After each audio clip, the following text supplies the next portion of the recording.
para trazer uma simples palestra. A gente não está diante de um palco, nós estamos em um altar. A gente vem para ser um canal nas mãos de Deus, canal de bênção para abençoar a sua vida. E essa temática é tão importante, mas tão ignorada, principalmente no meio cristão, porque nós acreditamos que basta ter uma vida de oração para desfrutarmos de uma vida plena. Diga para a pessoa que está ao seu lado: oração é essencial, mas é uma grande, importante parte de todo um processo de transformação para uma vida plena. Não adianta, por exemplo, eu orar e não vigiar. Só para você ter ideia, dados da OMS, Organização Mundial da Saúde de 2019, vai nos apontar que cerca de 280 milhões de pessoas. Irmãos, este número deveria ser assustador, porque nós estamos aqui como igreja para fazer a diferença. Mas esses são dados estatísticos, são dados que não prezam a questão da fé.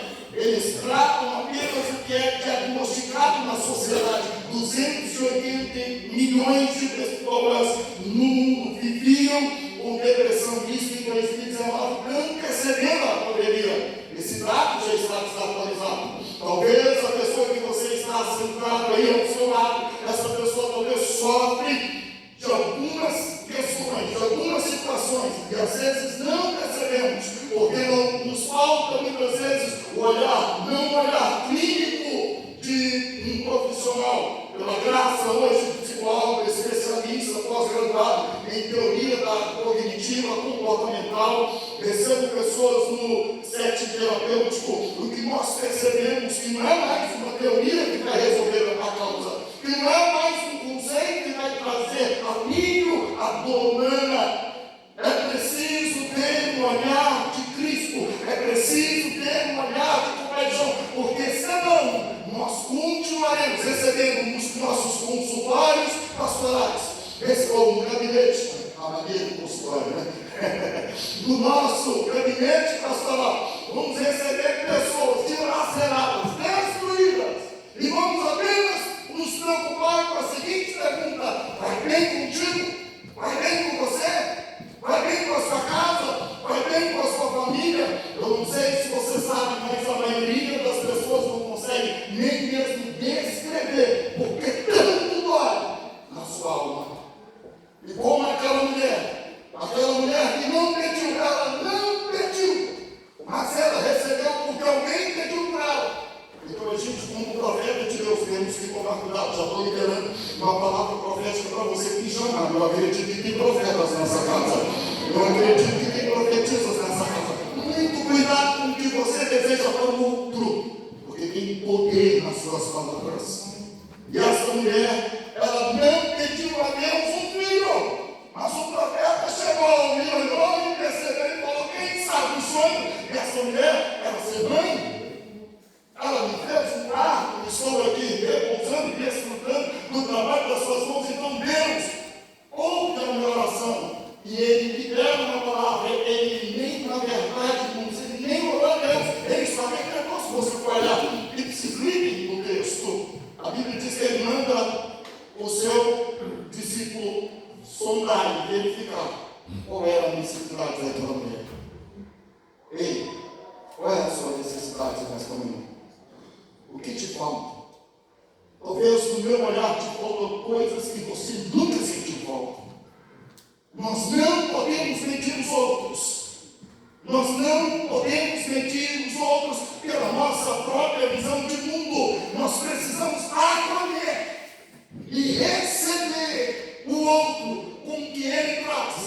Por isso, Jesus Cristo ele disse: todo aquele que vir a mim de maneira alguma, não sair fora. Pode vir com os seus pratos, pode vir com a sua imundícia, pode vir com as suas dores, pode vir com as suas enfermidades da alma, porque eu vou sarar você, eu vou curar você, eu vou limpar você, eu vou tirar este peso de você. Ele é Deus, e Ele fez isso na minha vida, e creio que fez na vida de muitos de vocês que estão aqui. E aquele profeta então falou para ela: tu vai abraçar o filho, tu vai dar a luz no filho dela. Não brinca comigo, profeta.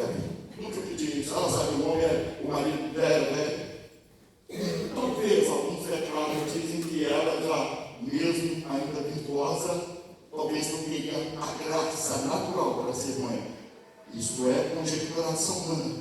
Mas eu só sei que o profeta liberou: tu terás um filho, e no tempo certo. Aquela mulher gerou um filho, que ela não tinha, guarde isso, que ela não tinha pedido. Alguém pediu para ela. E depois esse menino, na pré-adolescência, na transição para a adolescência, só que para nós existe isso, tá? No Ocidente, do lado de lá, essa figura do adolescente, ela não é assim como nós a entendemos. Na verdade, se você for estudar a antropologia, que traça a relação do homem para com o homem, você vai entender que uma criança, essas crianças que estavam aqui, eles iam falar assim: o homem pequeno, manda esses homens pequenos e essas mulheres pequenas, ou o homem anão, o pequeno homem. Por isso que a gente vê muitas fotos antigas de crianças em lavouras, carroeiras, trabalhando, trabalho braçal. E eles eram dadas tarefas que elas pudessem suportar, mas elas não eram tratadas como hoje nós tratamos as nossas crianças e os nossos filhos. A sua infância era roubada, se a gente pode dizer assim. Por isso, que de sociedades antigas a gente percebe que a mulher ela era muito desprezada na sociedade, mas Cristo vem para resgatar o valor da mulher. Amém? Deus veio para resgatar em Cristo o valor da mulher. Voltando para esses dados estatísticos, a gente precisa entender 280 milhões de irmãos. Eu não tenho hoje os dados atualizados, porque eles ainda não foram divulgados, mas acompanhamos essas evoluções da saúde mental, e nós acreditamos que em breve teremos os novos dados atualizados da OMS. Ainda não temos, eles levam cerca de 5 a 10 anos para divulgar esses dados, por isso que a questão da vacina ela foi muito questionada no mundo todo. Muito desfavorável, queremos logo, na realidade nós nos tornamos laboratório de experimento, nós nos tornamos, mas graças a Deus que ainda que comemos alguma coisa mortífera, nenhum dano lhe acontecerá, amém? Porque você tem o Senhor que te guarda, o Senhor que te cura, o Senhor que te abençoa. E ainda não temos esses novos dados, mas é perceptível, se você não tem observado, o número gigantesco de pastores aqui no Brasil, não, mas nos Estados Unidos, sim, eles tomam essas estatísticas e levam isso a sério, de pastores que estão indo ao suicídio, porque não tem com quem contar as dores da sua alma. E quando nós formos encontrar, eu estava falando no início, receber alguém, ou do set terapêutico, gabinete pastoral, ou na sua casa, como a gente ter aliança de oração. Alguém que tem aliança de oração com você, não ande sozinho. Se você ainda não tem ninguém com quem você pode compartilhar as necessidades dos seus anseios, e você está nesta grande casa, mas como uma ilha, não fique mais ilhado, procure um parceiro, uma parceira de oração urgentemente, porque não é para todo mundo que nós deveríamos compartilhar os segredos da nossa alma. Não sei se você sabe disso, e se der tempo a gente fala um pouquinho sobre essas questões, porque nem todo mundo está pronto, preparado para ouvir o que está aí dentro do seu coração.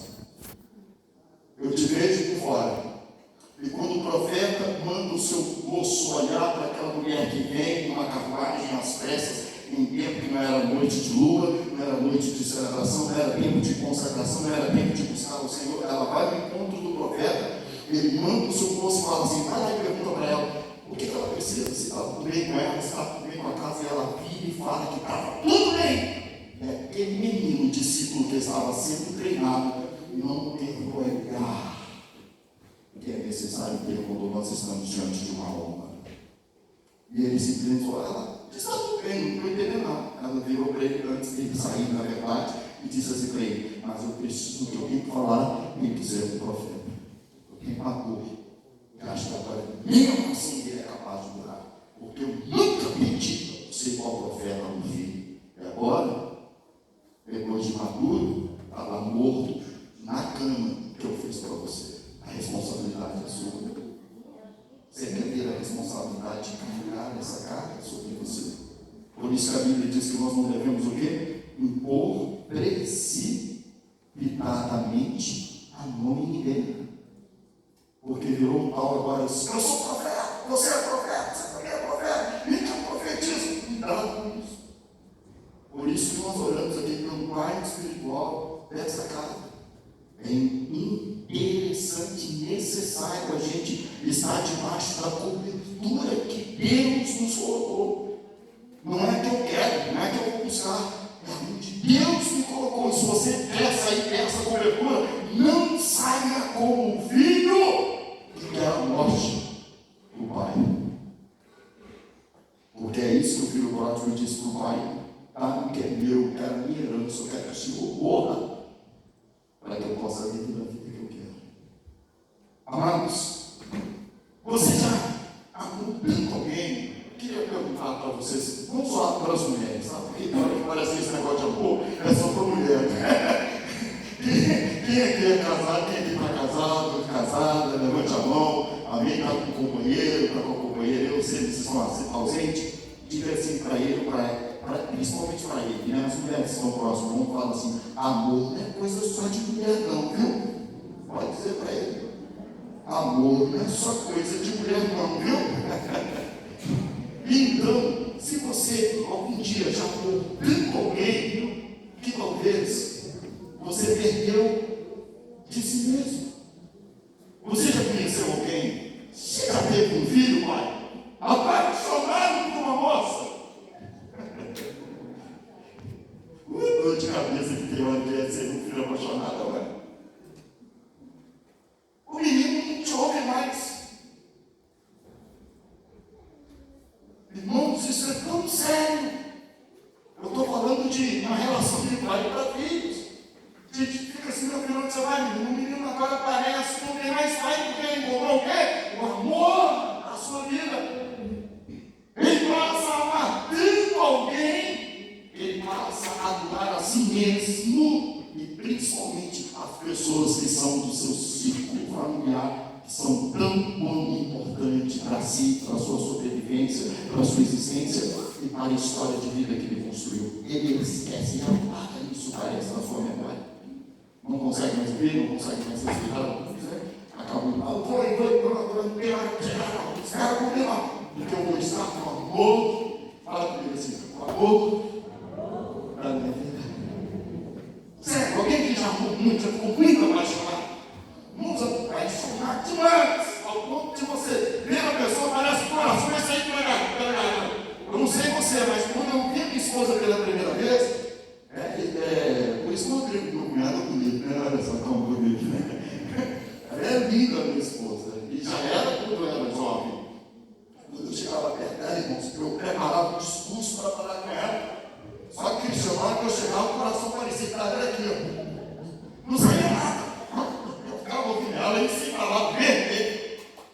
E eu não sabia se segurava a mão dela, se colocava a mão no ombro. Era toda trabalhada, porque estava muito apaixonado.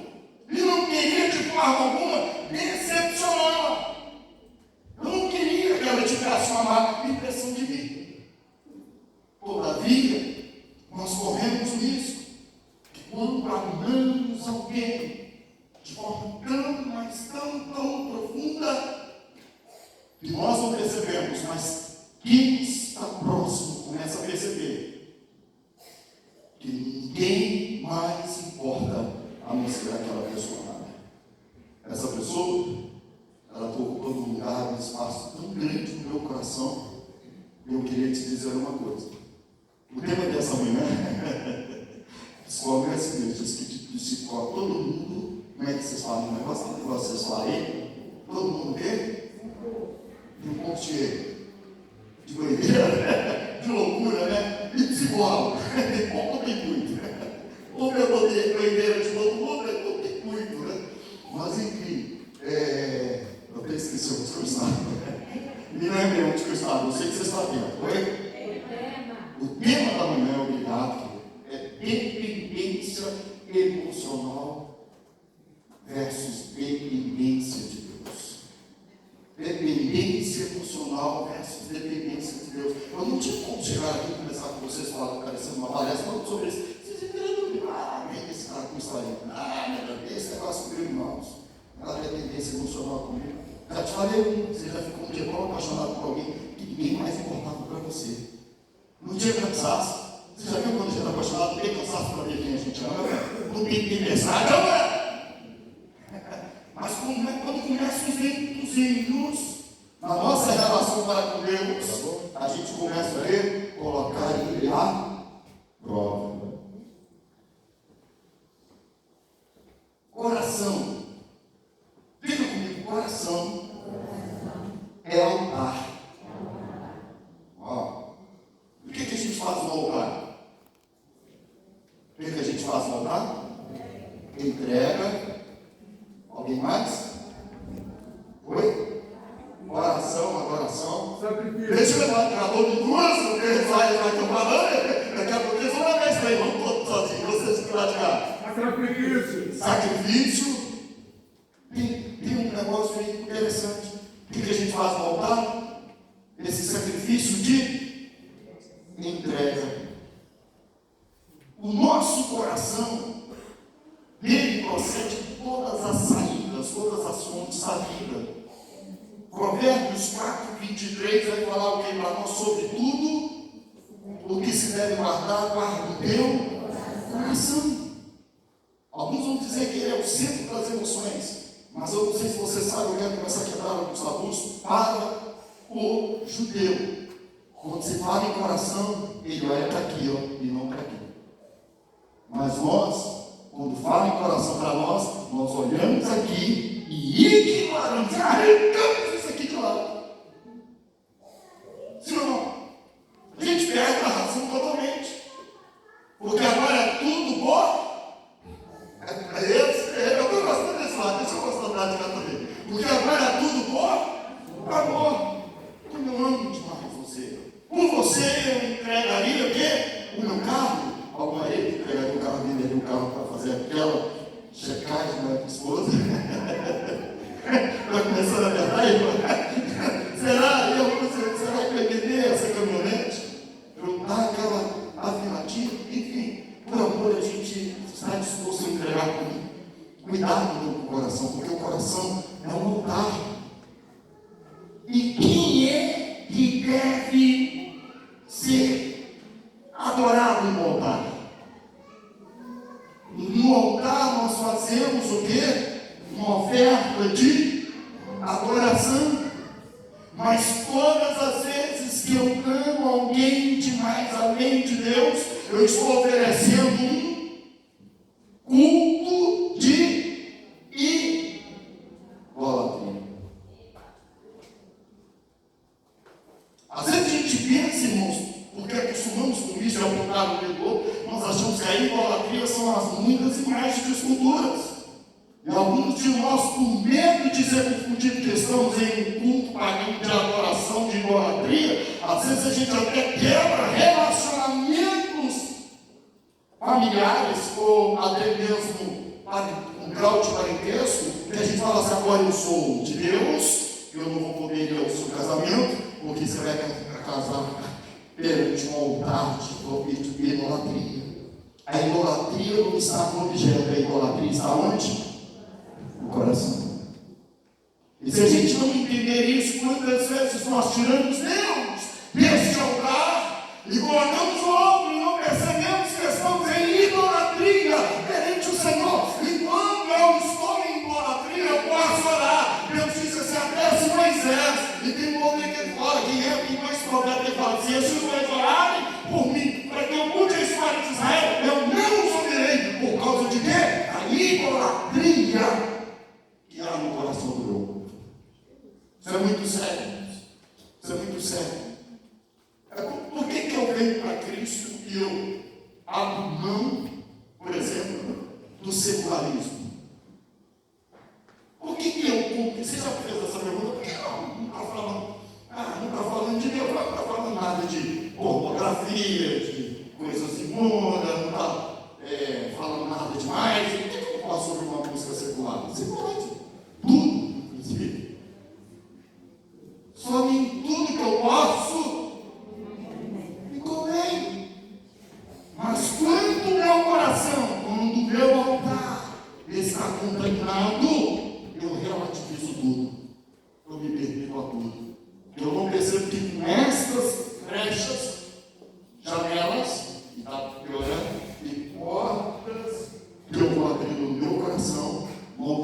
vão entrando e eu nem percebo porque a minha vida não está sendo abençoada.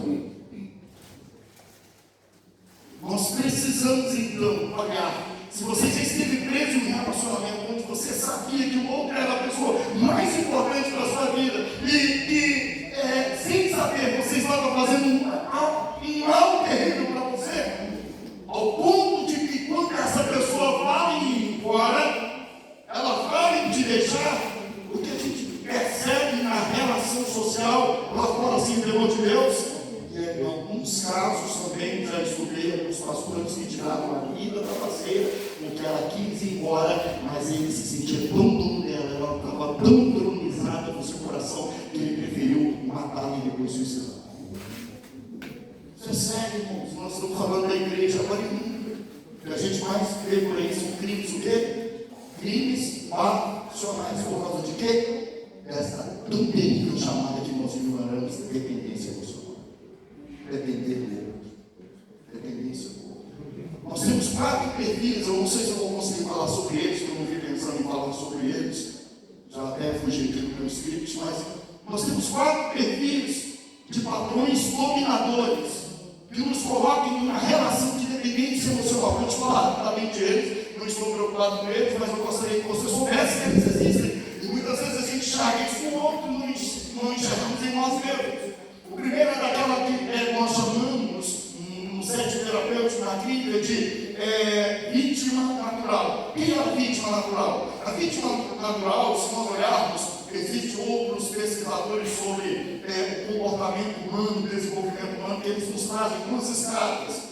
E aí parece loucura, é muita razão em cima de razão, para nos entender os caminhos pelos quais os homens seguem, e para mudar, eles acreditam que você tem um poder racional, inclusive para mudar a sua história. Eu estudo porque eu olho para a palavra e a palavra fala que tal como o homem pensa, assim ele é.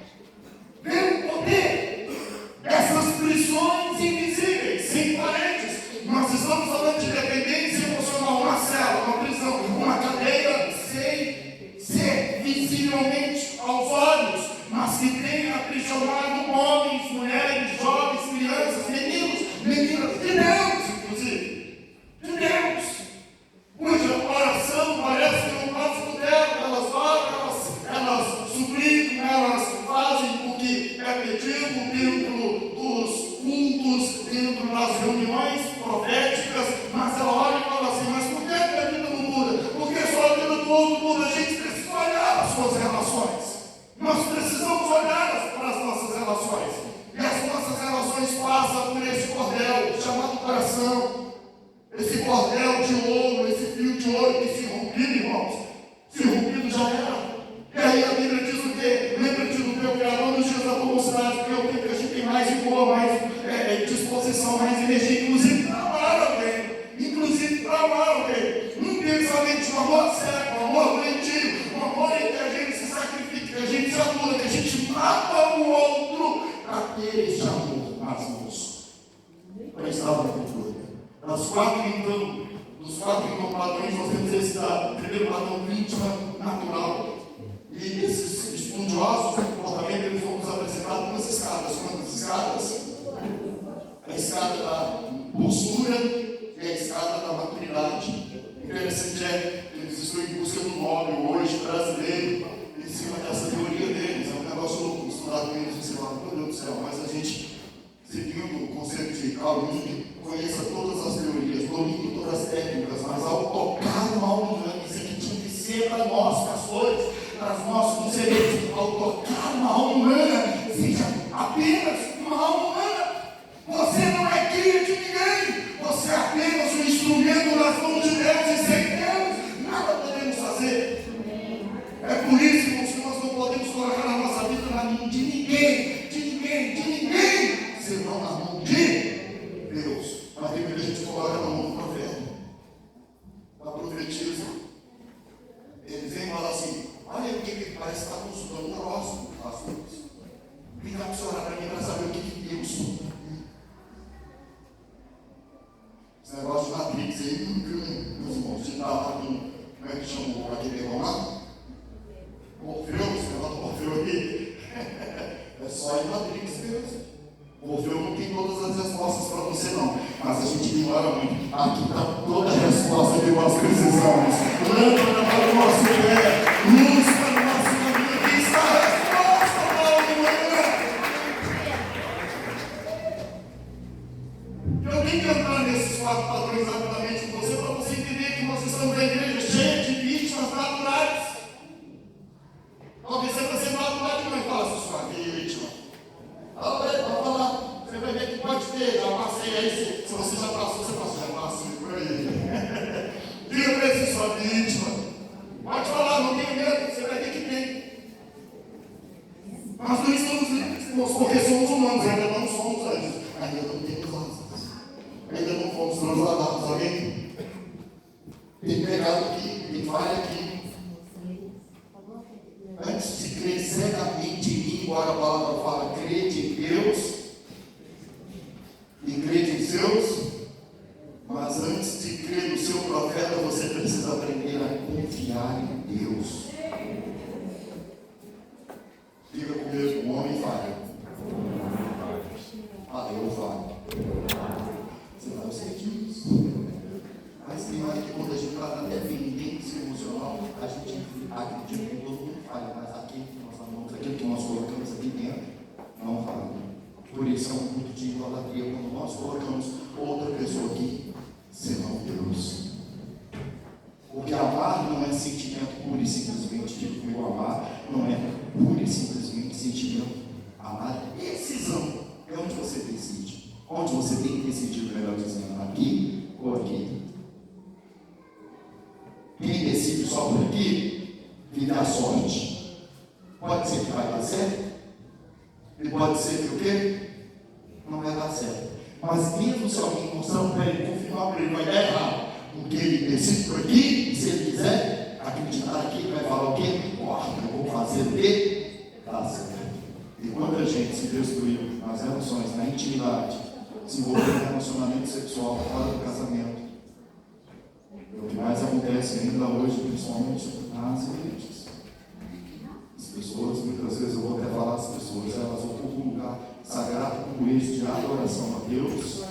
Irmãos, isso aí a gente tem relato, eu falo que eu me assento em algumas mesas com pessoas que elas estão destruindo outras pessoas. Elas falam até de Deus e falam muito bem, até melhor do que eu.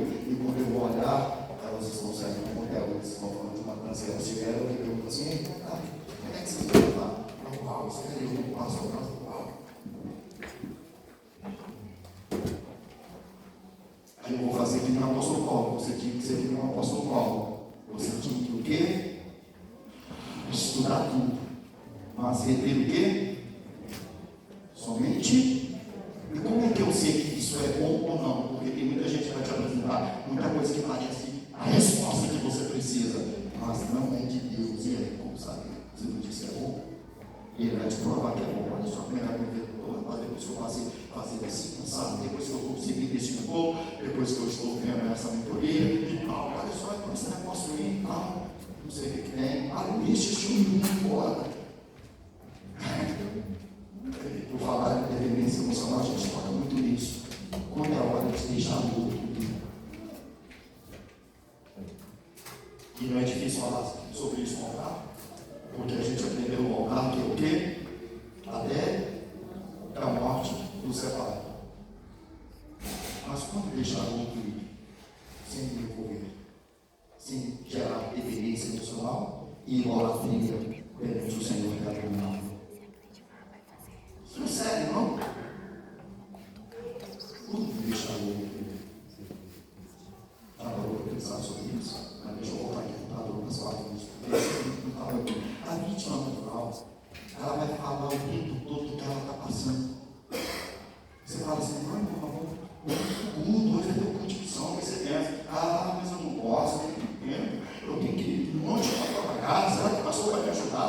Será que vocês vão pegar a oferta de missão da igreja para pagar as minhas contas? E hoje eu arrumei um bico, erro no bico, eu tenho que arrumar um bico em mês, comércio, para missionar no bico, e depois à tarde também a noite vai dar para o meu culto, porque à tarde eu tenho que cuidar das atividades de casa, assim, assunto algo.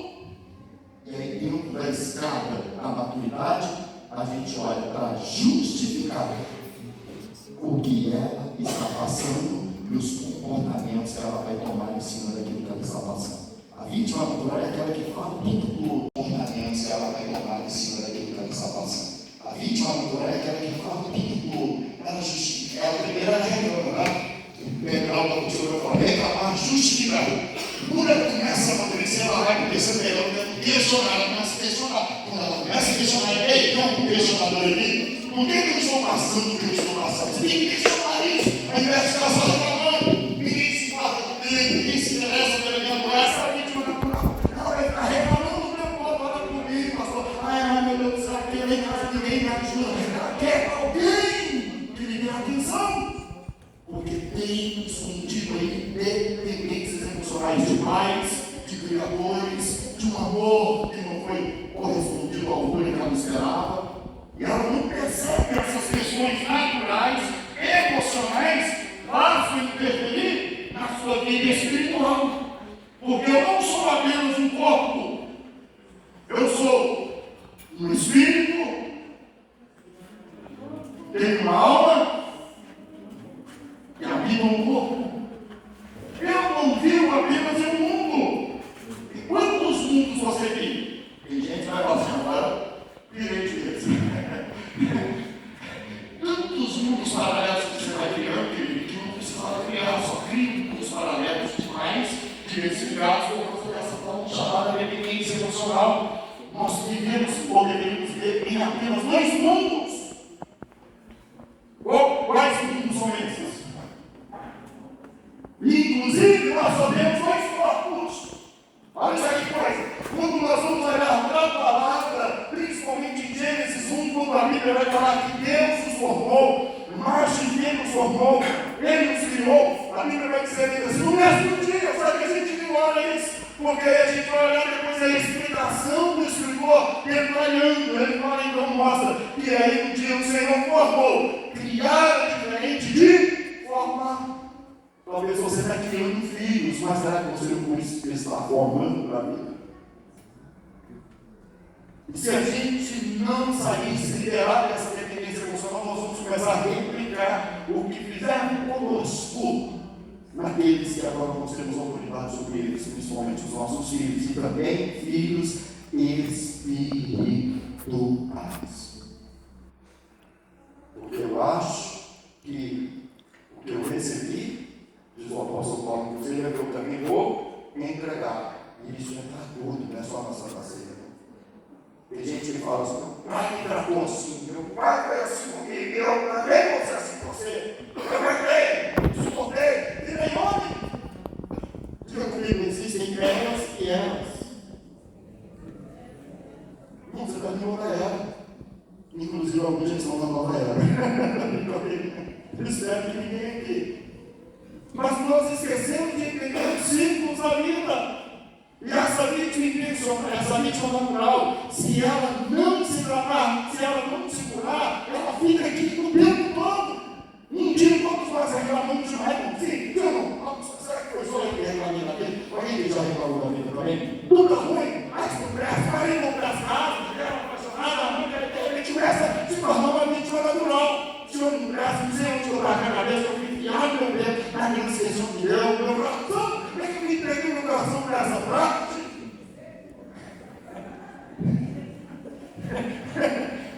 Mas também o oposto é verdadeiro.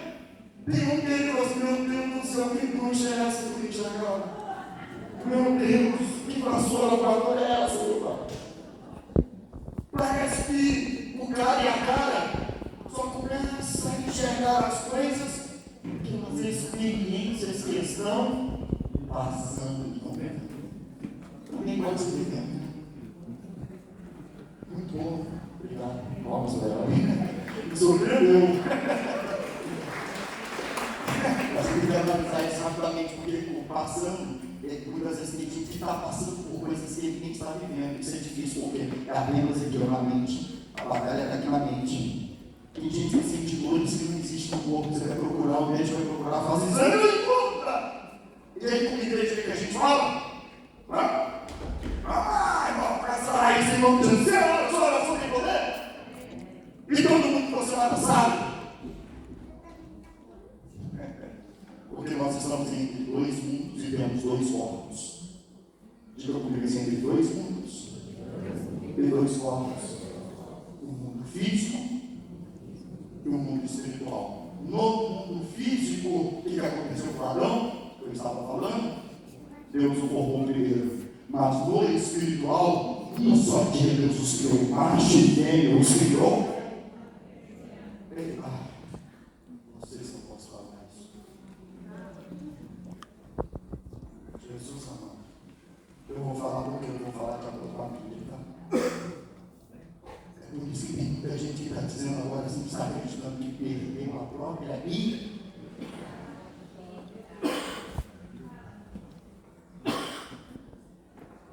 Porque quem colocou outro no lugar da sua vida, pôs o Criador para fora, ele já não tem mais referência de identidade original.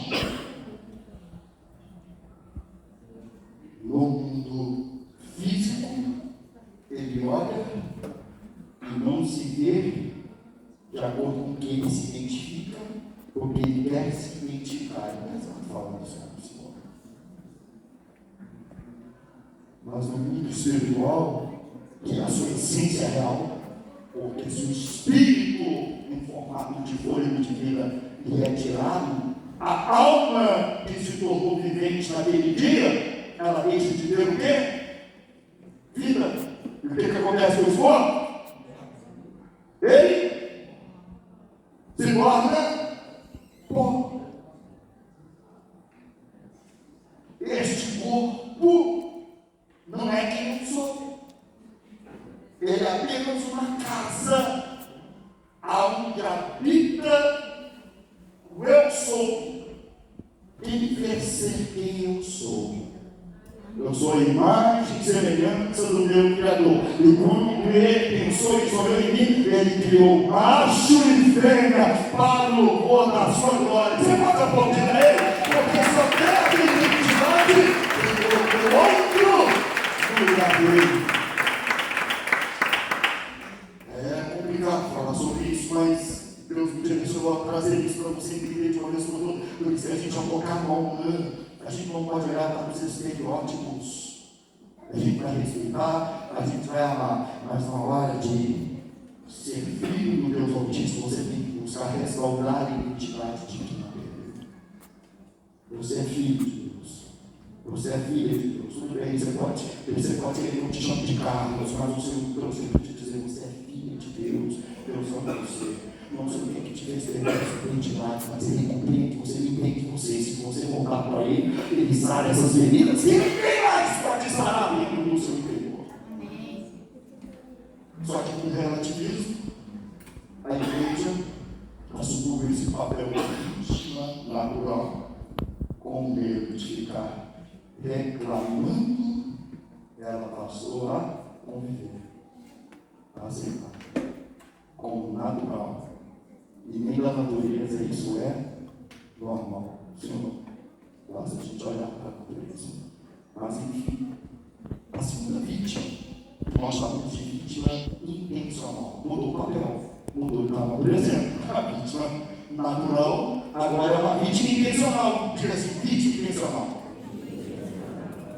Vamos, essa aqui dá um trabalho. Eu não sei se você já evoluiu. Mas se a gente evoluir, é necessário realmente a gente evoluir.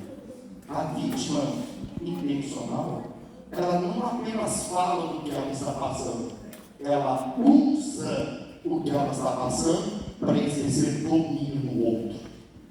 E aqui entram as dependências emocionais agora ativa, em que ela agora provoca no outro uma passividade, e o outro passa a ser forma refém. Você quer ver uma coisa?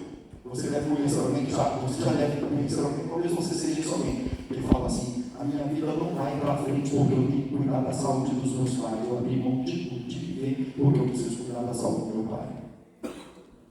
E aí as pessoas perguntam para você assim, por que você não vende, por que você não faz um concurso público, por que você aparece uma grande oportunidade, Deus abre a porta que eu orou por você, de um grande negócio, agora tem desafio, tem muita coisa, e porque você não tem resposta, não se sente preparado, inconscientemente isso acontece, irmãos. E aí você é dominado por esse segundo padrão, o padrão da vítima intencional. Você usa o que você está passando para justificar os seus comportamentos ou decisões. Mas eu não posso. Quem vai cuidar de mim? Entendeu? Tem uns vítimas aqui hoje, não levante a mão. Natural ou intencional. Nós passamos por esses lugares. Existe agora um terceiro padrão, eu não vou aprofundar nele, só para você saber. Isso é importante, nós como igreja, para a gente saber na relação com o outro, identificar. Se a gente for alguém que reclama de tudo, mas ele fala, não, mas olha comigo, você percebe que ele está reclamando, ele não está justificando. A intencional ela justifica, a natural ela reclama, porque ela sente na escada da maturidade, ela sente a necessidade de afeto, a natural. Ela sente a necessidade de ser visto, ouvido, amado. Ela ser vítima, ela encontra uma zona de conforto. Ela pode errar, porque todo mundo vai falar o quê? Mas tadinho, né? Não aguenta, tadinho. Autocomiseração entra de braçada. Aí o pastor fala, pastor, eu queria tanto ir, mas eu sabe, não posso. Essa é boa, olha só, não precisa entender. Eu não posso, pastor. Logo eu estou menino, não, para tanto trabalho em casa, eu queria tanto ir, mas eu não posso, porque eu tenho que ir. Intencional. Vamos? E ela está usando o que ela está passando para justificar uma não ação necessária da parte dela. A natural, para vocês entenderem. Ai, meu marido, essa é muito, irmãos. Ai, meu marido, não sei o que deu nele, ele, e tal, eu não sei o que tem, vou falar para vocês. Mas aí, ela só justifica, ela só está falando, só reclamando, ela não quer justificar nada, ela só quer ser ouvida, ela só quer ter atenção. Aí você fica olhando, você já cansei de orar para o irmão, e todo mundo falando a mesma coisa. Quem já teve essa experiência? Meu Deus, já falei tanto para meu pai, eu não sei para pastor, eu não sei o que eu faço. Já aconselhei, mas a pessoa não faz nada. Ela não quer fazer nada, ela só quer ser ouvida. Porque tem ali o quê? Dependência emocional de alguém na relação. E se a gente não identificar, a gente vai pensar que tudo é demônio. Você vai cansar da pessoa, você vai desistir da pessoa. Agora não dá para falar como tratar desses casos. Não é nada, só vou deixar você curioso. Você precisa de um profissional. E pior é que a gente só precisa de oração. Para quantas pessoas você já orou? E ela não para de reclamar. E para quantas outras que ela não deixa de justificar sua gente, não, vem para você. Não se arruma, mas eu vou ver aqui, nossa, esse dia eu não vou poder, porque eu vou. Irmão, será que é só eu que recebi esse consulado? Você não conhece, ninguém chega na sua casa para ti. Eu queria me desabafar. Esse desabafo, irmãos, revela as vítimas. A gente tem que ir lá ver. E lá você talvez se falar, meu Deus, o Senhor que sonda e abriu o coração do homem e usa. Porque ao tocar uma humana, seja apenas uma humana. Mas você não é apenas isso, não tem como isso, tocar nenhum. Mas você não é carne nenhum. Você é filho de Deus, você tem o Espírito de Deus, você tem aquele que revela quais são as intenções do coração. Você pode falar, meu Deus, mostra-me, Senhor, que está no mundo, mostra-me que está em evidência, me auxilie a tirar essa pessoa dessa dependência emocional e a entender, fazer ela entender que é necessário depender unicamente de Deus. Quem é que vai depender unicamente de Deus? Unicamente de Deus. Eu dependo de Deus. Eu dependo de Deus. Eu não fico mais com a minha vida paralisada por causa do outro. Eu avanço. E aqui você começa já a construir algumas respostas como é. Eu devo deixar quem quer ir embora ir. Você acha que o filho pródigo, ele queria ir embora, sim ou não? Sim. Meu Deus, passa rápido. Você acha que o filho pródigo queria ir embora? Mas não chega assim, orgulho. Menos. Vai ser. mas se for entender, ela pode me dar extra aqui, né? E o que eu te perguntei? Se o filho pródigo, você acha que ele iria embora? Chama. O filho pródigo. Ele queria que o pai tivesse morrido. Ele queria o carro do pai, ele queria o cabelo do pai, ele queria o cavalo do pai, ele queria a casa do pai, ele queria o dinheiro do pai. Entendeu? O filho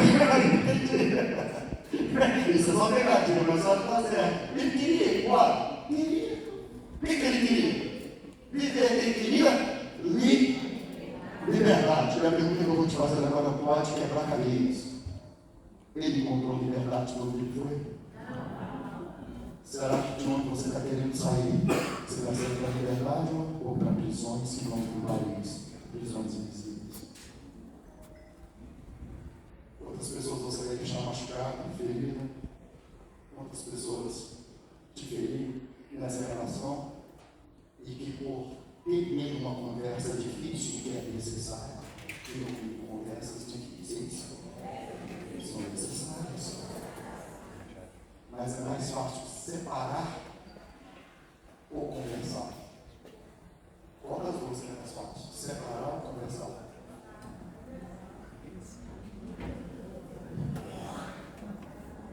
Você vê que a gente divide opiniões, é verdade. Eu não concordo com as duas. Eu concordo com as duas. Mas a pergunta é: para onde você vai estar indo? Vai estar te libertando ou prisioneiro? Essa é a pergunta que a gente se cansa de fazer. Só quer ir. Ele tinha certeza que ele iria encontrar alguém lá fora? Liberdade. A vida dos sonhos. A realização. Eu sou cara. Sim ou não? Foi por irmão, foi. Ele alcançou um investimento pesado no tesouro direto. Acho que não tinha tesouro direto, não. Ele estava aplicando nessas. Esse negócio de imobiliário. Ele tinha uma convicção de que nunca mais eu vou precisar de quem? Do meu? Acho que você não entendeu. Todas as vezes que a gente repete a idolatria no nosso coração, quando nós colocamos alguém no lugar de Deus, que deveria ser o único ocupado no nosso coração, nós estamos dizendo para ele: esse Deus, eu quero que o Senhor morra, eu nunca mais quero precisar do Senhor. Só que a gente não enxerga assim, né? Porque falaram assim, pesado. Não, aí a gente entra na vítima intencional. Não, eu sabe o que eu estou passando, não, mas eu caso, essa casa eu quero. Você conhece alguém que gosta de casamento porque a casa, ele disse que a casa é o relacionamento? Conhece? Acho que é só eu que conheço essa gente. Vou ver esse gladiadamente, vocês conhecem alguém assim? Mas você não é sua cor, criatura. Você também não é sua alma. Você, antes de tudo, você é o quê? O Espírito que vai voltar para Deus. Eita, agora, quem vai voltar para Deus nessa manhã? Quem vai voltar para Deus nessa manhã? Quem vai voltar para Deus? Quebrar laços emocionais, relações não resolvidas. Eu não acho que vou conseguir falar aqui, só falando isso também. Tinha que passar uma madrugada aqui com vocês, assim. Claro, começar agora, dar uma pausa, arrumar uma camidinha, a gente almoçar aqui, ninguém ir embora, deixar aquelas portas, entendeu? E falar assim, entrar na parte da tarde, e à noitezinha a gente dá um lanchezinho reforçado, para dormir tranquilo, e liberar vocês para meia-noite. Mas a gente não vai fazer isso, não, tá? Fique tranquilo. Mas, falando só de duas vítimas, irmãos, interessante, Deus fala tanto com a gente no coração, irmãos, em casa. Acho que Deus estava para falar alguma coisa comigo, com a minha família. Porque é interessante. Porque tem hora que parecia amor, irmãos. Que parecia amor, vira isso aqui, ó. Vira prisão invisível. Dependência do Senhor. O segundo padrão foi da vítima intencional. Vocês entenderam muito bem, né? E o terceiro padrão, fala assim, ainda pode piorar? Irmãos, vamos a Deus. Ele fala que ele evoluiu, sim ou não? Ele não fala que ele falou, sou tudo assim, esse tipo multiplicando, eu não sei o que vem. Irmãos, me cientifique que até hoje, cara, se eu falar essa palavra, eu esqueci que são praticamente treinamento, cara, desculpa, Jesus. E a gente olha e pensa assim, como está evoluindo, mas o homem está numa involução. É uma involução. O homem está um retardo espiritual tremendo, irmãos. Dependendo unicamente da razão. E Deus já sabia disso, ele disse: fosse multiplicar a ciência nos últimos tempos, o que aconteceria? O amor. E qual é o amor? Ele está falando de sentimento, pura e simplesmente. Ele está falando dessa conexão de alma e espírito, para termos um corpo pleno, uma vida plena, uma vida sarada. Então, ao invés da pessoa que às vezes ficar justificando que quer sair da casa do inferno, você é um homem espiritual. Você é um homem espiritual. E agora, quando a gente olha aqui nessa figura, espírito é o que? Na nossa linguagem, é masculino ou feminino? Oi? Não, ele é masculino na nossa língua. O espírito, né? Ele é masculino. Na linguagem, não, o espírito, ele é macho. A alma é macho ou fêmea na nossa língua? Irmãos, por que você acha que antes de formar um homem, Deus o havia criado em si? Porque ele precisa, o que a gente precisa para multiplicar humanamente? A gente precisa de um macho. Não dá para falar assim, né? Mas ele tem que entender isso. E tem hora que a gente cria um divórcio interior da nossa alma com o nosso espírito. E ele vai preso. Quem sabe vai ganhar um livro desse depois que eu pedi de novo lá na editora, porque esse aqui já está vendido. Quem sabe? Quem responde para mim? Só um, primeiro. O Coelho? Ele respondeu primeiro, depois pega o nome dela para mim. Assim que chegar o livro, eu vou mandar para você. Ela lá. Isso. Eu vi ela falando do meu corpo. Aí depois os outros foram juntos. O corpo, por quê? E como é que o corpo sofre? Com enfermidades. Sim ou não? Com maldições. Inclusive enfermidades que ninguém, a medicina não encontra cura. O que você acha que o câncer é? Resultado de quê? Um divórcio de alma e espírito.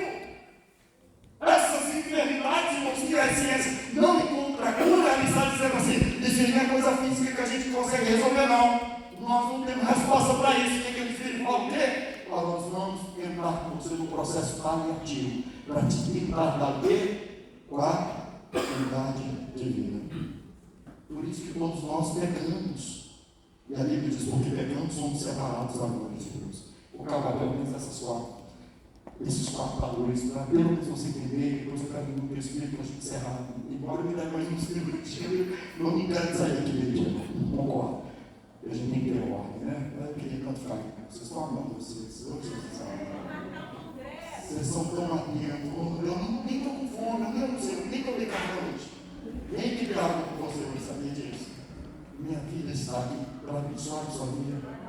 Chega de vermos homens e mulheres de Deus, irmãos, presos em prisões invisíveis, prisões da alma, e que acabam adoecendo o corpo, que acabam nos fazendo tomar decisões precipitadas, sob pressão, igual a vítima natural, que ela só. Ela só fala da situação, ela fala, né, do que está passando, é intencional, é intenção, teve intenção. Ela usa o que ela está passando, quando você encontrar essa hora de orar, você já entendeu sabedoria. Inclusive, eu vou te dar a palavra certa, que agora você está identificando. Isso se chama leitura de alma, ou leitura de perfil comportamental. E o comportamento ele vem das emoções, não sei se você sabe. Por isso, quando o homem pensa, assim ele é. E eu vou falar com você: você não pensa agora no cavalo branco de Napoleão. Não, o que você acabou de pensar? Então, alguém fala assim: é só você não pensar nisso, não é? Quanto mais você tenta sair de pensamento, mais você pergunta dele. Qual é? E aí, eu preciso falar isso para você, sem misturar crenças e pelo lado religioso. Por isso a gente aplica no processo terapêutico profissional até que chamada mindfulness. Alguém já ouviu falar? Alguém já aplicou? Se encontre com você, consigo mesmo. Se encontre interior. Como é que ela começa? A religiosidade. Só que tem muita gente, claro, que religiosa começa a colocar o quê? Religiosidade de dizer: você pode disso. Você abre mindfulness, que vai te ajudar a descansar, a respirar e a se reconhecer. Nós temos a respiração quadrada, que é em 3 pontos, 4 pontos, em 8 pontos, em 12 pontos. Tem gente que consegue atingir 12 pontos. Por que você acha que Jesus fazia todo dia? Ele lê, e aí assim chamou de, ao invés de meditação, chamou de mindfulness, que é esse processo interno profundo consigo mesmo, em que você se volta a fazer, você começa concentrando no seu próprio corpo, você começa a sentir a sua respiração, e a gente consegue ouvir a batida do coração, e Deus já ouviu. Eu já me desconectei assim, ao ponto de sentir a Deus, de olhar e falar, caramba, não tinha problema, não tinha nada, e me parasse, parecia que eu estava numa dimensão espiritual. Aí algumas pessoas fazem com isso o quê? A chamada de viagem astral. E a viagem astral, não sei se você sabe, porque mais não tem viagem astral, tem meditação profunda. A viagem astral você permite, é o que eles dizem na teoria, que o seu espírito fluir para um outro campo, para uma outra dirigência, isso é possível. Só que o que acontece com a alma, ela depende de quê? Ela é fêmea, ela depende de quê? De macho, pode falar de macho. E aí, se você vai na viagem astral, nessas vamos lutar do outro cosmos, você corre o risco de um macho, um espírito atormentador entrar. Por isso que algumas pessoas elas entram em transe e às vezes não saem bem. E quando saem, elas saem problemáticas. Porque esses dois machos não podem ocupar uma mesma casa. Por isso que Jesus vai falar assim, que ele vem e varre a casa, limpa a casa. O espírito imundo que saiu, o que ele faz? Ele fica observando, olhando para limpinha, ele percebe, opa, não tem nenhum macho alfa aqui mais não. Que macho alfa é esse? O Espírito Santo do Senhor. O Espírito, não é verdade? O Espírito Santo habita em mim. Não, mas eu sou eu quem vivo, mas Cristo vive em mim. Ele habita no meu Espírito. O meu Espírito, o Espírito Santo, clama a Deus, Abba, Pai. Porque agora ele me fez um só com Deus. E quando você vai para essa viagem astral, que você libera essa não mais atuação do Espírito Santo na sua vida, você fica adoecendo na vida. Ele vem, você sabe se você é um homem espiritual, corre o risco, por isso você tem que tomar cuidado em entender que profissional é esse que você vai estar se colocando assim na cabeça e permitir que ele toque você. Lembra do toque? Haverá um toque, pode ser físico, mas também pode ser o quê? Espiritual. Então a gente tem que ser iguais profissionais, nós vamos entregar as questões da nossa alma, porque essa alma sempre vai depender de um espírito embaixo. E aí, aquele espírito olha e fala e fica com medo, ele sabe que ele é todo poderoso, ele chama o quê? Mas quantos espíritos imundos? Mas quantos? E o que acontece no estado dessa última aula agora? Você já conheceu alguém que entrou para a igreja e disse, abriu uma mesa e de repente virou um negócio, você fala, meu Deus do céu, como é que pode? Não vai, a cabeça da vida da pessoa vira um avesso. Ela se escura, você fala, não estou te conhecendo, o cheiro dela muda. Sério, irmão, você nunca reparou não? Tem pessoa que até o cheiro dela muda. Cheira maldição. Maldição tem cheiro? Eu sinto cheiro de maldição. Mas eu também sinto cheiro de bênção. Eu só estou sentindo cheiro de bênção. Terceiro padrão que a gente precisa quebrar, esse acho que todo mundo conhece, irmãos. É o vingador. E tem hora que a gente trabalha com pessoas vingadoras na igreja, no relacionamento. Qual que é o padrão do vingador? É esse mesmo. Ele quer vingar de quem ele acredita que ele feriu. Eu fui vítima a vida inteira, fizeram isso comigo, agora vamos pagar. A tosse para outra pessoa comeu tudo que o diabo passou. Ela fala isso, ela não só deseja, ela planeja isso. E quando é um crente que veio e não foi liberto, sabe o que ele pensa? Eu não estou tentando pagar essa pessoa para ficar bem. Isso é chamar de quê? E por isso você tem que ir com o irmão, isso aqui é sério. Eu vou terminar mesmo, vou terminar 3 minutinhos só. Você quer sério? Queria demais, né? 3 minutinhos só.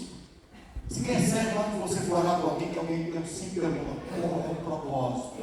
Se ela não me fala o propósito, eu não oro em profundidade. Aí a pessoa vai lá e fala, não, Deus sabe. E aí você entra, se você pediu a estigma de profeta, de profetismo, o ego entra, lembra do negócio, o ego, o orgulho, Satanás expulso por causa de quê? De todas essas coisas, mas da presença do Senhor. Se a gente não vigiar, aquela pessoa, ela pode ser uma vítima natural, uma vítima intencional, ela pode ser um pecador, ou ela pode ser, que eu vou falar o quarto padrão, porque não vai dar tempo de especificar todos esses, o narcisista, que acho que todo mundo conhece, né? Narcisista, todo mundo que já ouviu falar, né? Narcisista. Então, essa pessoa, muitas vezes, ela, voltando aqui para o padrão do vingador, ele costuma, às vezes, pedir uma oração e ele não quer falar qual é o propósito, a oração. Ele está colocando aqui. E às vezes ele fala assim, não, querido, vamos orar, se você quer te usa para falar comigo. E aí, às vezes eu até falo para ela não consegue ouvir o que ela quer ouvir, o que ela quer ouvir. E aí você tem que ficar atento, porque às vezes ela vai ter dificuldade. Isso é confessar, isso é um pecado, não é? A Bíblia diz confessar uns aos outros para quê? Sabeis. Mas a pessoa não consegue confessar, ela não consegue fazer esses princípios, ela pede oração, ela não sabe dormir. Você vai, Deus, avisa, Senhor, o que há no coração dela? Você está fazendo uma oração diferente, sabe que te chama a Bíblia. Isso é muito sério, irmãos. Você tem que, se a pessoa não te falar, você fala, meu Deus, eu acho, meu Deus, em nome de Jesus, eu não sei o que é que está passando, já começa a mostrar para dizer, é uma vítima. Só que agora você sabe, né? Se você pedir hora, se orar assim, eu estou dizendo, no mínimo é uma vítima intencional, uma vítima natural, ou pode ser um pecador, ele quer revelar, tem que falar, sim ou não? Ele vai precisar confessar. Aqui começa a orar. E às vezes, não faça mais esse tipo de oração. Se a pessoa não confia em seu corpo, se ela não confia em seu, é porque ela não confia em você. E qual é a oração que eu faço? Eu faço assim, Senhor, em nome de Jesus, ilumina a mente dessa pessoa, dê ela a direção, mostra a ela, Deus, o que precisa ser mudado. Em nome de Jesus Cristo, que ela encontre o seu pai espiritual, a sua mãe espiritual, um homem, uma mulher, que seja um parceiro de oração, porque ela vai confidenciar o que ela está passando. Deus, eu não sei, Pai, mas seja feita a tua vontade. Em nome de Jesus, eu oro e declaro a bênção de Deus sobre você. Você deve, inclusive, orar em caso que você não sabe como orar. Amém? E por último, o narcisismo. O narcisismo, todo mundo sabe quem é o narcisista, sim ou não? Você conhece o narcisista aqui? Aqui não. O narcisista, como todo mundo sabe, né? O narcisista, ele é o centro das atenções. Para resumir, eu já me lembro longe. E se eu sou o centro das atenções, quem é Deus na minha vida? É alguém. Problema disso, inclusive. Oi? Não me até confia em Deus, mas eu creio que assim, se agora a gente está falando do crente narcisista. Para quem está lavando a ele mesmo, é o da razão. Tem assim, carro desse, não sei o que tem. Deixa eu ver, não vem encontrar os braços, se não tivesse nessa aliança, não vem encontrar alguém. É assim, para mim, para você. Né? Você quer ver uma mãe narcisista, irmão? Eu atendo uma nos Estados Unidos. E a gente foi padrão na terceira sessão. Porque eu não revelo, eu te ajudo a enxergar. Eu vou falar do seu problema, eu te ajudo a ver se esse é o problema. E aí, com ela na quarta sessão, irmãos, eu não estou quebrando nenhum sigilo, tá? Eu não estou contando de detalhes, você nem sabe de quem eu estou falando. Essa pessoa, filho dela, 14 anos, se ele deixasse a porta aberta, ela abriu para perguntar se ele tinha lavado direitinho as partes íntimas dele. Tudo que ela interfere na vida dele. Interferia. Está passando por um processo de transformação. Chora muito bem, mas ela está conseguindo ressignificar e entender. Separar as nossas vidas. E na dependência de Deus, para sair da dependência emocional, o que a gente trabalha como psicólogo, pastor. A gente auxilia, apoia a pessoa para ela saber separar as suas vidas. E aí eu começo a responder para você, como é a hora de deixar o outro ir. Quando o outro não quer mais fazer parte da sua vida. Só que parece simples, né? Falando assim, mas não é tão simples, porque eu sou um ser social, sócio histórico, ou historicamente construído ao longo da minha vida e também das minhas gerações passadas, porque nós temos o que chamamos de fator genético e que no mundo espiritual alguns vão entender como que maldições hereditárias. E se a gente não tem um olhar, por isso que eu gosto muito de Talmud, conheça todas as teorias, você não está proibido de estudar, mas nunca substitua o poder dessa palavra com as diversas teorias que ele tem. E aí, eu vou encerrar porque eu não falei eu Jesus, isso é bom demais, né? Mas enfim, eu fico feliz por estar aqui com vocês, por doar nesse tempo. Este livro, ele, eu não tenho mais ver, as cópias eu pedi para a editora acessar, eu já está vendido, vai lá para São Paulo. E aí, caso você queira conhecer um pouquinho desse nosso trabalho, foi um trabalho mais descontraído para auxiliar pessoas ansiosas com spa. Quem gosta de estar no spa? Levante a mão. Spa é uma beleza, né, irmãos? Mas este spa que eu trato aqui é um terror, é a síndrome do pensamento acelerado. E tem muita gente, mesmo igreja, com Bíblia na mão, com os joelhos no chão, sofre de uma extrema ansiedade por causa da SPA, da síndrome do pensamento acelerado. E aqui eu auxilio a pessoa diariamente, são 365 reflexões para você viver transformação e propósito pessoal. E aí eu não trago a questão da palavra em si, de forma visível, mas em linhas eu trago os princípios da palavra dentro disso. E o próximo que a gente vai lançar vai ser mais voltado para a igreja. E eu quero agradecer essa oportunidade que nos foi dado, os 10 minutinhos, agora 14, meu Deus, os 14 minutinhos que me permitiram receber, que Deus honre vocês. Queria muito mesmo estar com vocês mais tempo, mas eu sei que temos almoço, temos família, temos criança, temos compromisso, temos que descansar para quem ainda vai voltar à noite. E eu sou grato a Deus pela liberdade que me deram e por proporcionar pelos minutos a mais, né? Puxa a orelha dela, tá? Eu sei que ela sentiu que eles queriam um pouquinho mais. Obrigado.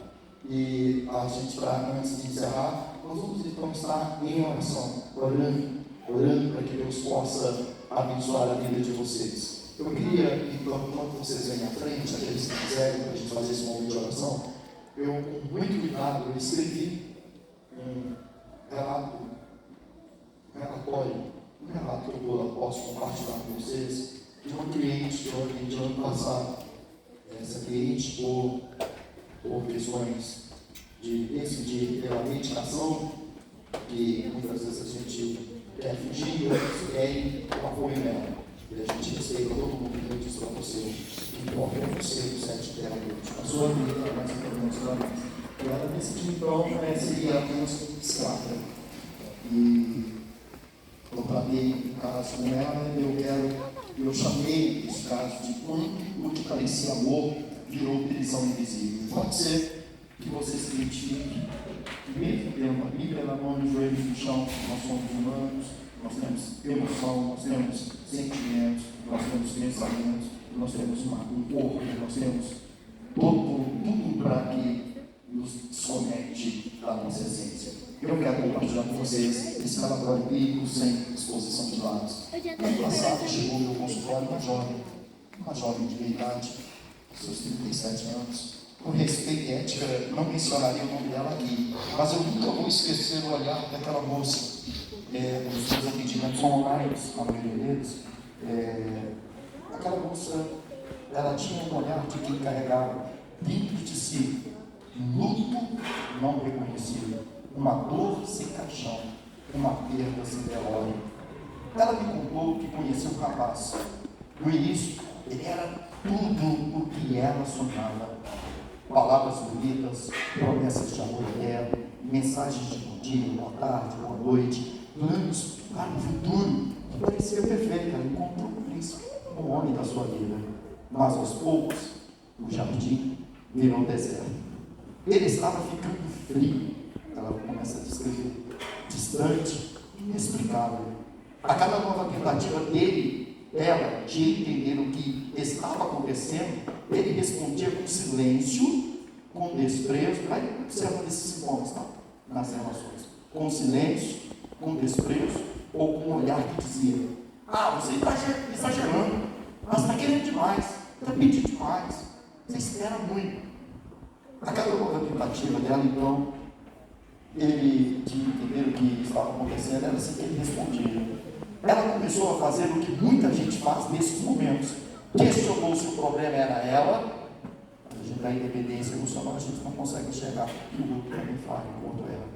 Se estava exigindo demais, se estava sufocando, se precisava ser mais compreensiva. Com isso, ela passou a se permitir. Ela se tornou uma vítima natural.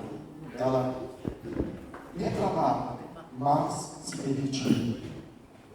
Geralmente, quando nesse caso, a relação do outro é uma relação de narcisista para uma vítima, ou natural ou intencional. Às vezes intencional com os outros, mas a relação é natural. O que ela não viu é que ali, naquele ciclo de abandono emocional, ela estava entrando em um labirinto chamado dependência emocional. Quando a relação terminou de repente, sim, do nada não. Às vezes passa do nada, não, foi de repente. Foi um filho, só faltou isso. Para você enxergar, ou para o mundo ir falar, agora eu quero saber, não importa mais com você. De repente, sim, do nada não, sem fechamento, não teve explicação. Ela não só perdeu o rapaz, ela perdeu o sono, perdeu a vontade de comer, perdeu o prazer nas coisas simples. Ela se tornou antissocial, depressiva, dependendo de medicamento. Cansada dos medicamentos, ela buscou pela terapia.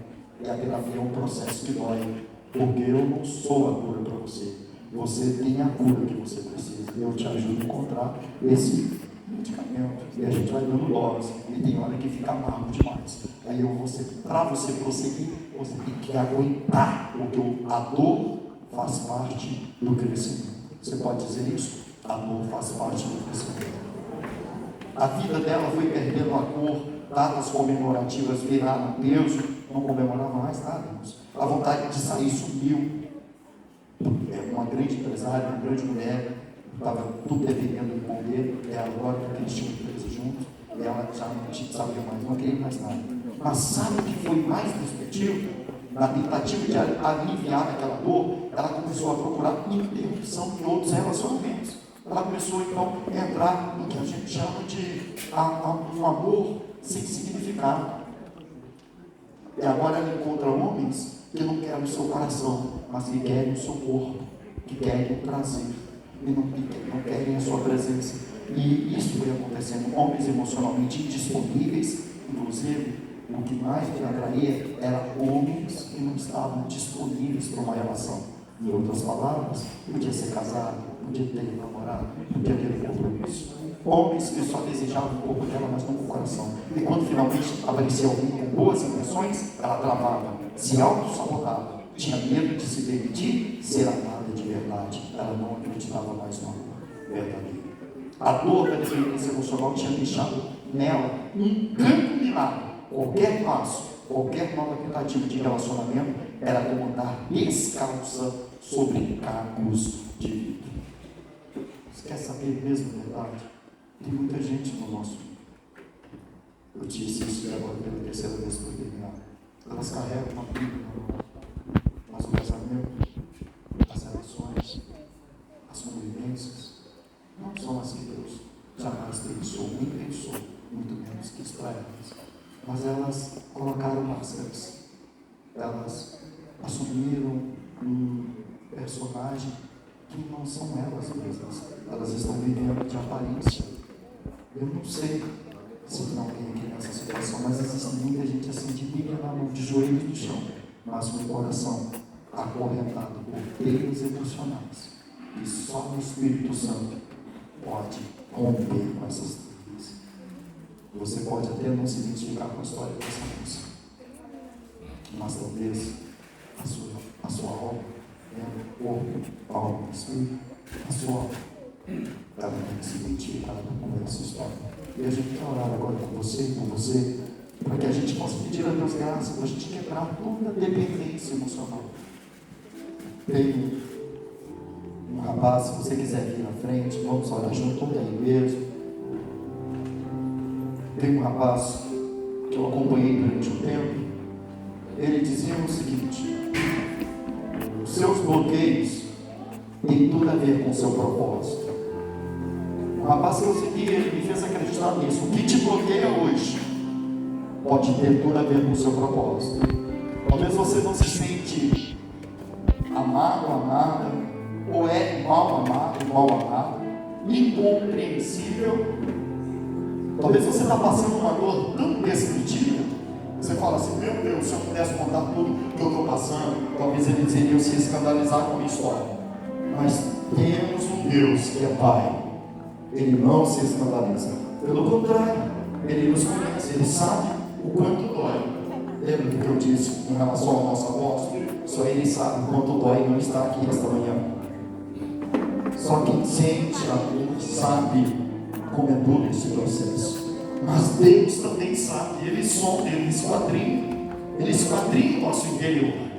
Talvez você estava assumindo um papel de vítima natural, você só sabia reclamar. Não sei se você sabe, quem reclama não transforma, não muda a história. Você pode se transformar pelo poder da renovação da sua mente. Romanos 12:2, transformai-vos pela renovação da vossa mente. Enquanto eu vou falando, vai lembrando, vai falando para o Senhor: Senhor, este é o meu estado. Ninguém sabe, Deus, mas eu me vejo, eu me olho no espelho e entendo que eu sou uma vítima natural. As pessoas, Deus, me causam tanta dor e sofrimento que eu não quero ter a conversa difícil, não quero resolver isso, eu só queria que isso passasse. Mas enquanto não passa, só existe reclamação, dor, murmuração dentro de mim. Eu não quero viver mais assim. Talvez você se tornou, sem perceber, uma vítima intencional. Agora, para tudo você justifica: eu só está assim porque eu tenho passado por isso. Já tentei de tudo e nada muda, não vou tentar mais nada. A Bíblia declara, aleluia, que Ele vai trazer um peso de glória. Para mim, tenho por certo que as aflições do tempo presente não se podem comparar com a glória que em nós há de ser revelada. Nesta manhã, Deus de toda a glória está aqui para tocar no seu coração e revelar a glória dele sobre você, a glória dele para você. Ele não te quer ver mais dominada por nenhum desses padrões, nem tampouco vingador ou narcisista. A nossa justiça ela vem do Senhor. Ele vai julgar a sua causa. Coloque na mão de Deus, abre o seu coração, libera o perdão. A maioria das enfermidades do físico são enfermidades da alma, porque as pessoas entraram num poço tão profundo de dor que elas não conseguem perdoar, porque é difícil perdoar. Irmãos, não é fácil perdoar quem nos ofende. Quem nos ofende, quando a ferida é mais profunda, é mais complexo ainda, mas não é impossível. Deus vai te guiar nesta manhã, Ele está te guiando nesta manhã ao caminho do perdão, ao caminho da graça, ao caminho do valor. Aqui não foi, aleluia, foi pela graça, mas não foi de graça. Ele pagou alto preço por mim e por você. Pelas suas pisaduras nesta manhã, eu oro e declaro em nome de Jesus: almas que foram feridas sejam curadas, sejam saradas, relações e relacionamentos mal resolvidos, a ira, o rancor, o ódio, a angústia, a dor, a solidão, a depressão. Deus, algumas pessoas foram tão machucadas, Pai, que elas nem acreditam mais no verdadeiro amor, como esta jovem que eu tratei ano passado, Deus, entre outras. Mas hoje, nesta manhã, nós estamos abrindo mão de toda e qualquer dependência emocional e identificamos que se colocarmos alguém no altar da nossa vida, do nosso coração, que não seja o Senhor, nós estaremos oferecendo aqui um culto de idolatria. Nós estamos derrubando os altares de adoração a outros deuses, a outros sentimentos, a outras emoções, a outras vivências, e nós queremos experimentar agora a tua boa, a tua perfeita, a tua agradável, a tua boa vontade para as nossas vidas. Em nome de Jesus Cristo, Ele te compreende, Ele te entende, Ele reconhece você, Ele sabe quem é você, Ele te conhece não apenas pelo seu nome, Ele te vê por dentro esta manhã. Ele manda te dizer assim: porque estás abatido, ó alma? A sua esperança está nele, a sua esperança está nele. Ele vai criar um coração puro, Ele vai te dar o espírito inabalável. Declare para Ele, peça a Ele: cria em mim um coração puro, Deus. Ele vai satisfazer os desejos do seu coração. Se desfaça de todos os laços, se desfaça de todos os relacionamentos passados. Talvez você no passado, você se envolveu sexualmente com algumas pessoas que hoje não fazem parte da sua vida. E quem sabe você não está entendendo porque o casamento não está bem, porque está faltando tempero no seu relacionamento. Você não precisa confessar isso para ninguém, a não ser para Deus. Talvez você teve aquela transe escondida, talvez você cedeu ao encantamento das palavras de um homem que parecia ser um homem bom. Talvez você, homem, era um homem bom, mas foi levado por amigos a lugares onde mulheres que vendiam seus corpos, você deitou com elas, você se tornou um só corpo com ela, e hoje a alma daquelas pessoas estão reivindicando o direito que está, aleluia, conectado em você pelo laço de alma. Mas nesta manhã, todo laço de alma, quando confessamos, aquele que confessa, aquele que deixa, não é confessar para mim, não é confessar para o pastor, é confessar para Deus.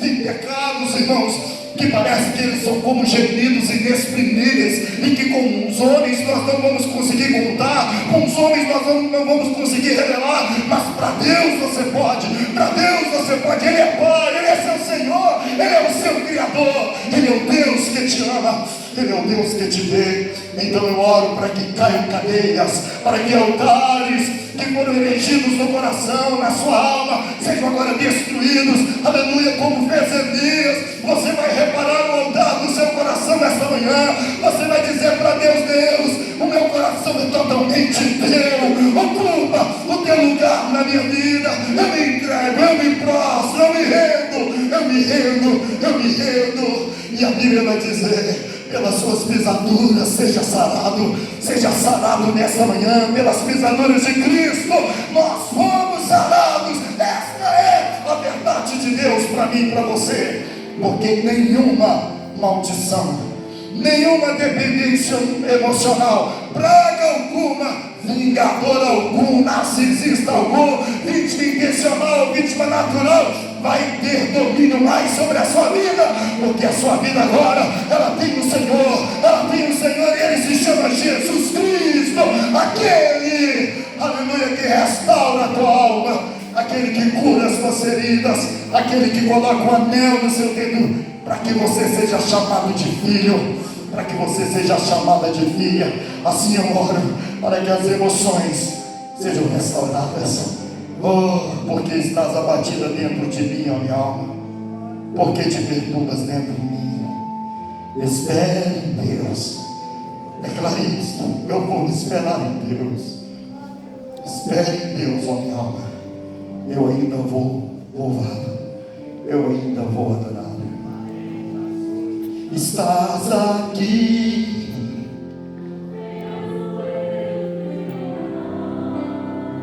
te adorarei, te adorarei. Seja curado nessa manhã. Estás aqui, porque Ele está entre nós. Ele está aqui, Ele está aqui. Diga isso: te adorarei. Ou seja, o meu coração é teu, o altar da minha vida é teu.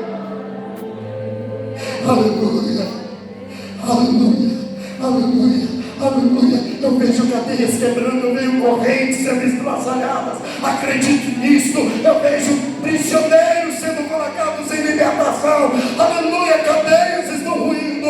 Aleluia, assim como Deus fez na vida de Pedro, Ele está quebrando os grilhões que acorrentavam. Ele está te colocando em liberdade esta manhã. Viva esta liberdade, aleluia, para a liberdade que Cristo nos chamou, para a liberdade que Cristo nos chamou. Declare essa parte: o meu Deus é o Deus de milagre, o meu Deus é o Deus de milagre, o meu Deus é o Deus de milagre. Eu sou o milagre de Deus esta manhã, eu sou o milagre, aleluia. Meu Deus é Deus de milagre, Deus de promessa, caminho do deserto. Eu passo a palavra: escuridão. Meu Deus, este é quem tu és.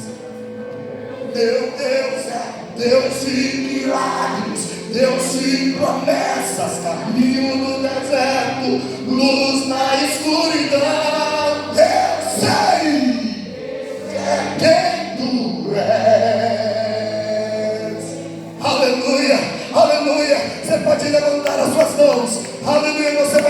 ato profético agora. Vai levantar as suas mãos primeiro fechadas. Com as mãos fechadas, levante as duas mãos fechadas acima. E com as duas mãos fechadas acima, você vai dizer assim. Depois de dizer, você vai abrir as suas mãos com fé. Vai dizer assim: eu me desprendo. Em nome de Jesus.